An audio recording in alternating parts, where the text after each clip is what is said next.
wabarakatuh. Perkenalkan, nama saya Tri Handayani Hamidah Lestari dengan NIM 230 203 201 213 dari kelompok 6 Budidaya Ternak Unggas Agribisnis A.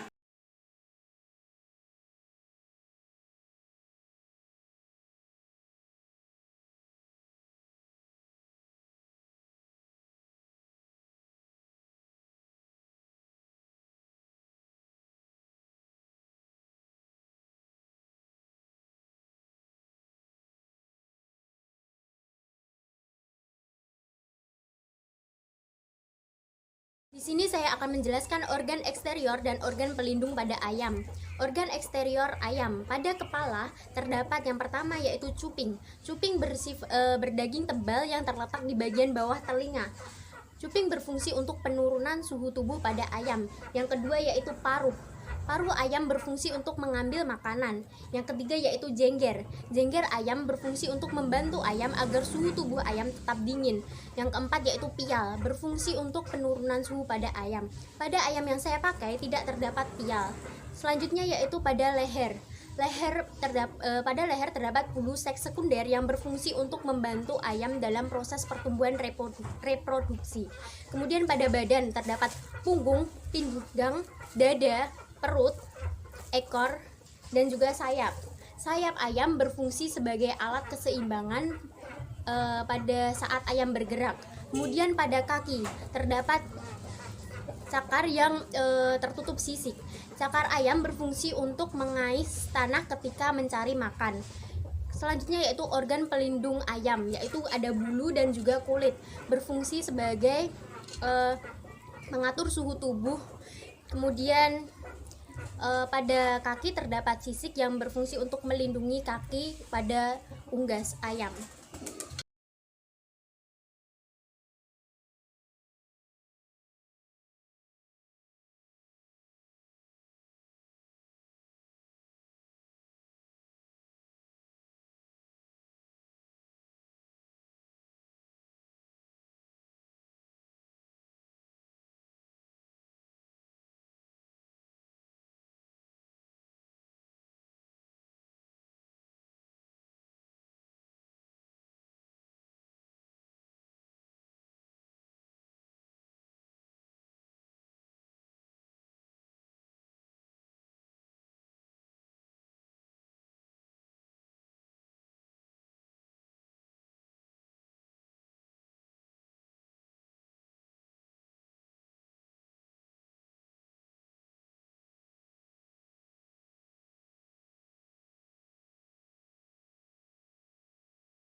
Sistem respirasi pada ayam terdiri dari yang pertama yaitu lubang hidung atau nostril. Di sini terdapat proses keluar masuknya oksigen dan karbon dioksida.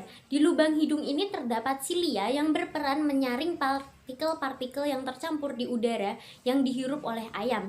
Selanjutnya yaitu laring. Laring berfungsi untuk menyaring udara yang masuk.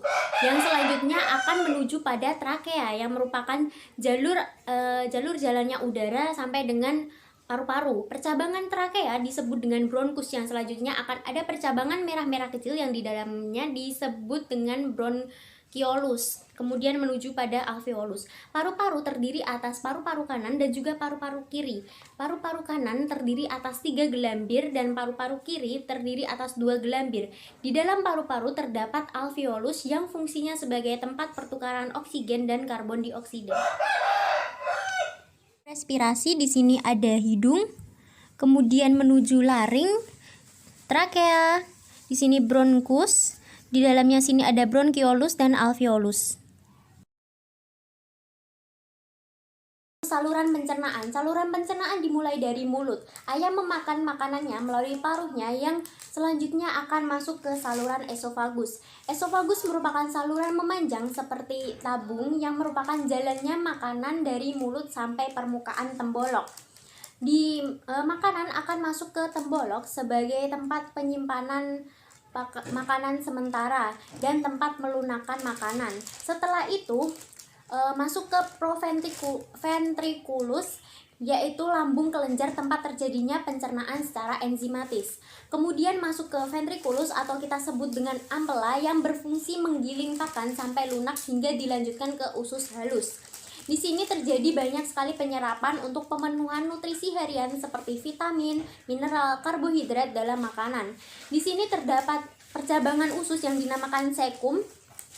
Kemudian menuju pada usus besar yang memiliki peran menyerap air pada sisa-sisa pencernaan. Organ pencernaan terakhir yaitu kloaka. Hasil pencernaan akan dikeluarkan bersama air seni melalui kloaka. Pencernaan di sini dimulai dari mulut melalui paruh, kemudian ke esofagus, kemudian ke tembolok, kemudian ke proventriculus, kemudian ke ventriculus atau ampela, menuju pada usus halus, kemudian di sini ada cecum, dan menuju usus besar dan kloaka. Sistem reproduksi pada ayam. Di sini saya memiliki ayam berjenis kelamin jantan. Sistem reproduksi jantan terdiri atas sepasang testis. Berfungsi untuk tempat terjadinya spermatogenesis yang menghasilkan sperma. Kemudian di sini ada epididymis yang berfungsi sebagai jalannya cairan sperma ke arah kaudal menuju ductus deferens. Kemudian ada vas deferens yang berfungsi untuk menyalurkan sperma ke kloaka. Kloaka ini terdapat lubang papila kecil yang berfungsi sebagai alat kopulasi. Di sini ada sepasang testis, kemudian epididymis, kemudian vas deferens, dan di sini ada kloaka.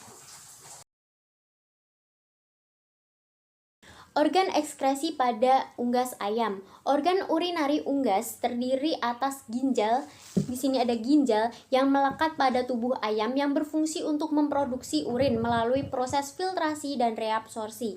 Setelah itu ada ureter yang mentransport urin menuju bagian urodeum pada bagian kloaka. Di sini ada kloaka.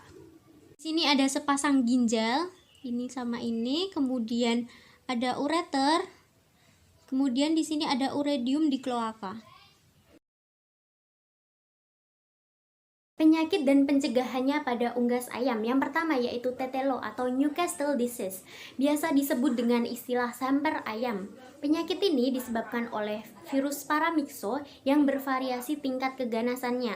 Gejalanya adalah gangguan pernafasan dimulai dari mengap-ngap, batuk, bersin, nafsu makan menurun, produksi telur menurun, serta kelumpuhan hingga gangguan syaraf yang mengakibatkan kejang-kejang. Penanggulangan penyakit ini adalah ayam yang tertular harus dikarantina atau pada stadium berbahaya harus dimusnahkan. memelihara kebersihan kandang dan melakukan vaksin. Yang kedua yaitu SNOT atau Coryza. Penyakit ini disebabkan oleh bakteri Haemophilus gallinarum akibat adanya perubahan musim dan ditemukan di daerah tropis. Cara penularannya melalui kontak langsung dengan ayam yang sakit. Gejala-gejalanya yaitu pengeluaran cairan air mata, ayam terlihat mengantuk dengan sayapnya yang turun, terdapat kerak di hidung, dan nafsu makan menurun. Pengobatannya dengan pemberian preparat sulfat. Yang ketiga yaitu fowl pox atau cacar jengger ayam. Penyakit ini disebabkan oleh virus. Gejalanya lesi pada kulit di daerah kepala, di tempat yang tidak berbulu, lesi difteritik di daerah mulut, dan lesi di lubang hidung. Pencegahannya dengan mengolesi yodium pada luka cacar dan memberi vaksin virus cacar. Sekian dan terima kasih. Wassalamualaikum warahmatullahi wabarakatuh.